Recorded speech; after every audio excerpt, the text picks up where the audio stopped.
Good morning. This is Paige DeHart, founding minister of Spirit Realization Fellowship.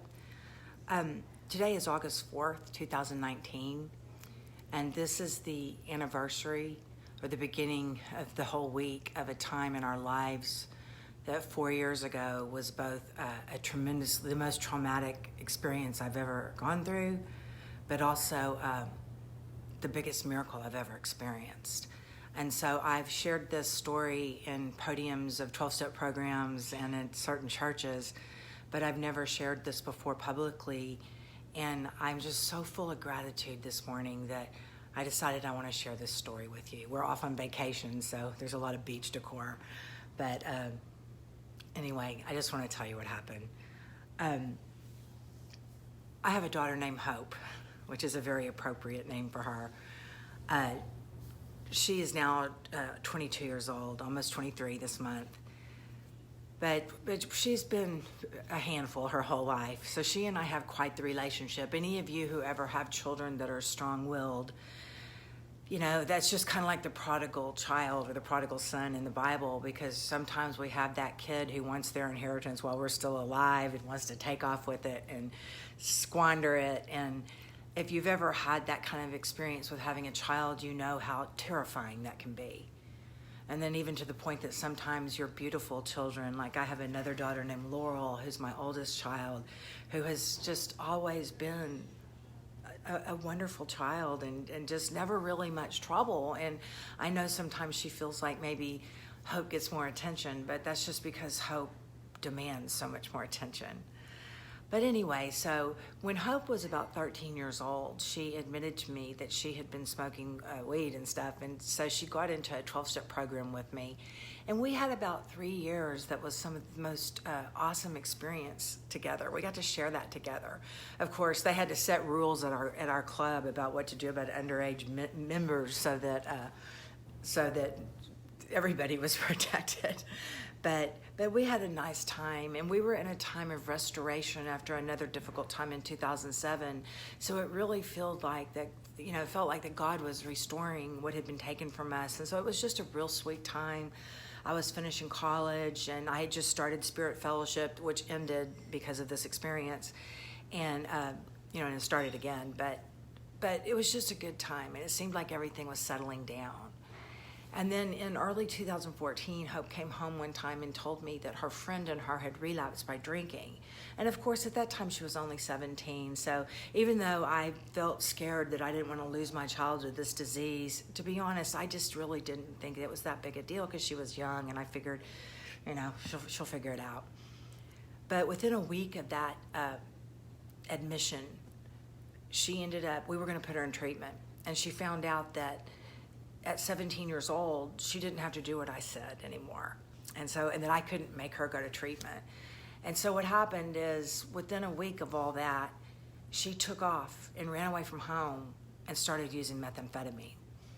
She told me that the guy who first gave it to her told her, "You're either gonna hate this and never wanna do it again, or you're gonna love it so much you're never gonna wanna stop."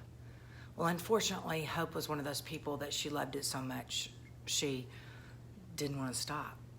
And so I watched my daughter in a 3-month time period going from being this beautiful, vibrant girl to looking like the Crypt Keeper. That's all I can say about it. If you've ever seen those pictures, Faces on Meth, it was that bad. I mean, I watched her literally just deteriorate. And she would be gone for 7 days without me hearing from her, and I would panic. And I learned where all the trap houses on the south side of Fort Worth were. I knew where all the game rooms were and the convenience stores on the north side of Fort Worth. I would get up and drive up and down Azle Avenue in Fort Worth in the middle of the night looking for my child. And it was the most horrifying experience I ever had. I was so afraid something terrible was going to happen to her. And I lived in fear like that. And then one time, we couldn't find her for over a week, and I just had the strongest sensation that she was dead. And I remember laying in the bathroom floor crying and begging God to show me what to do.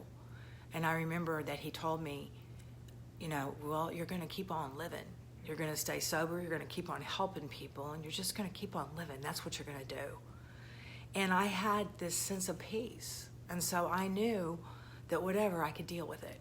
And it turns out she wasn't dead. She just was off using and didn't think about me. But that stuck with me, that experience of knowing that if something horrible happened, I could deal with it.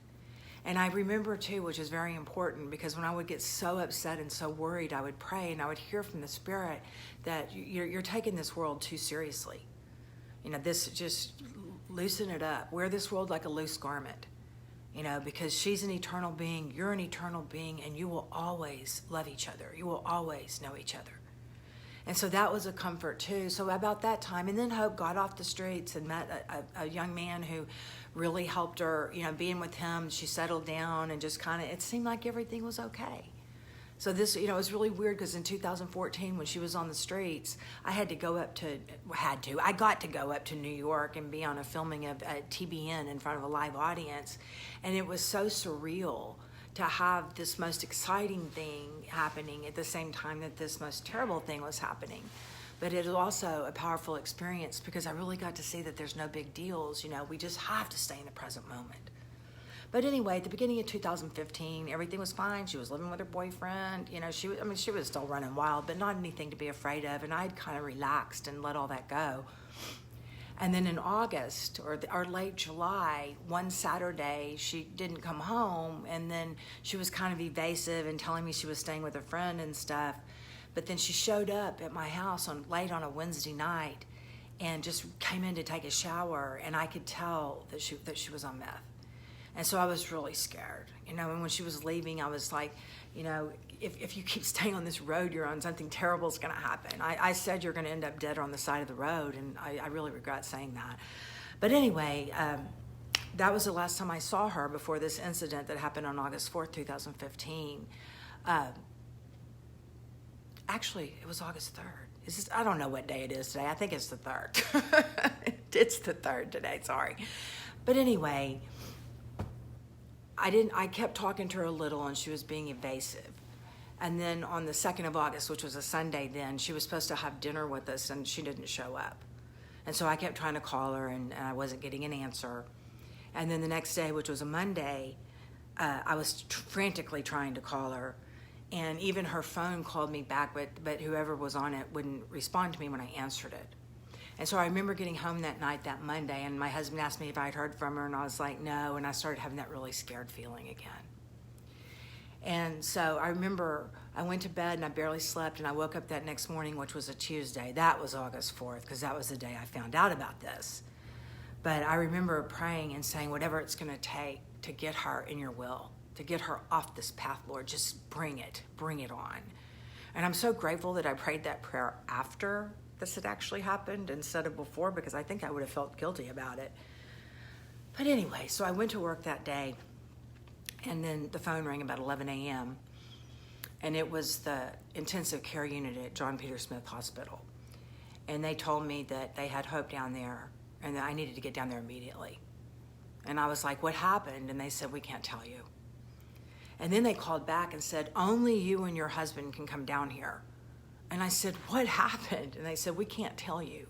I said, well, can you tell me if she's alive? And they said, we can tell you that she's alive.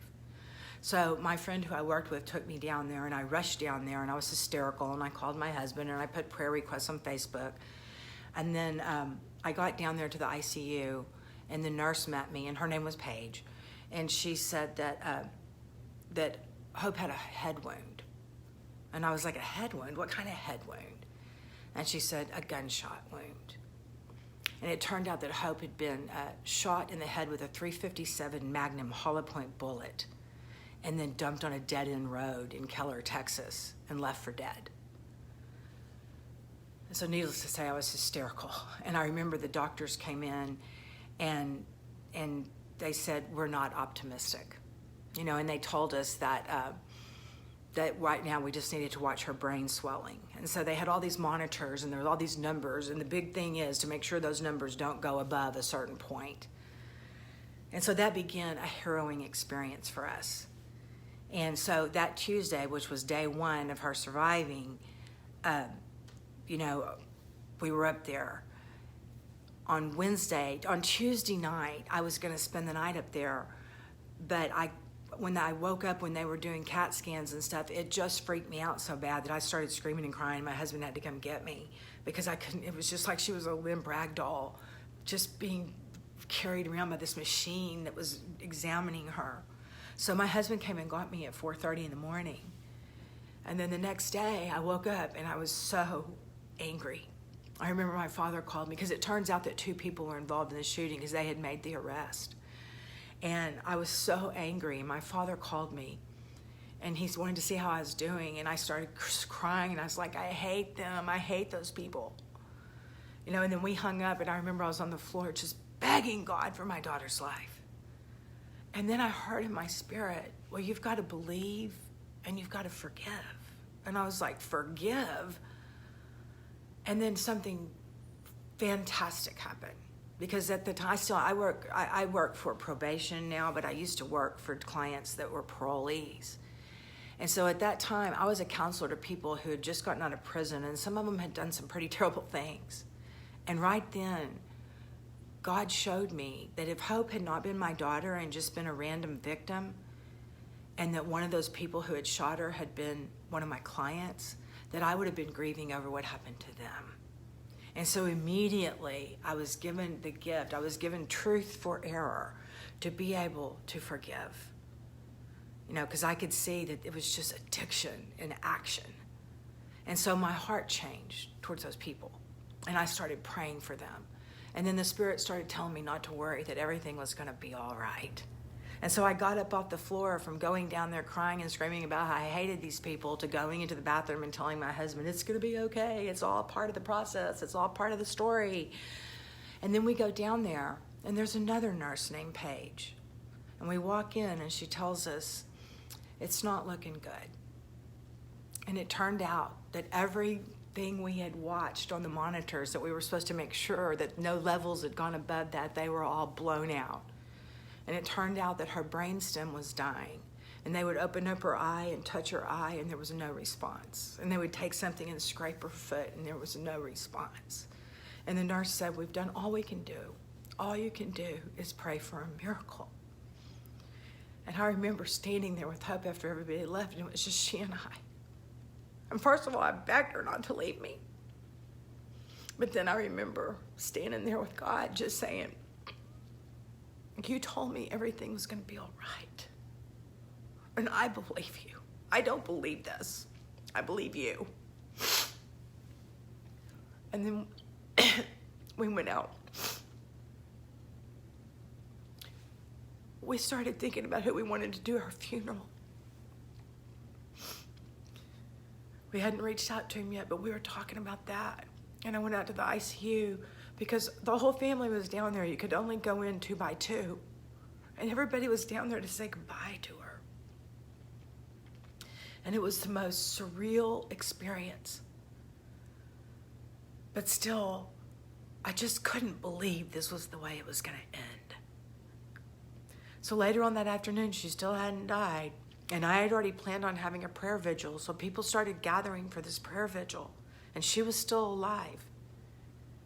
And we got together and we prayed for the people that shot her. And let me tell you, Facebook was going crazy praying for her. Everybody was praying for her.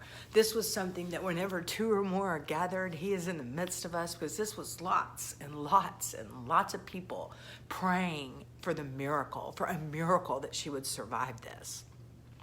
So by the time the prayer vigil was over, she was still alive. And so they had all these signs in her room that said no stimulation. So we weren't even allowed to be, we couldn't speak in her presence because it would stimulate her brain.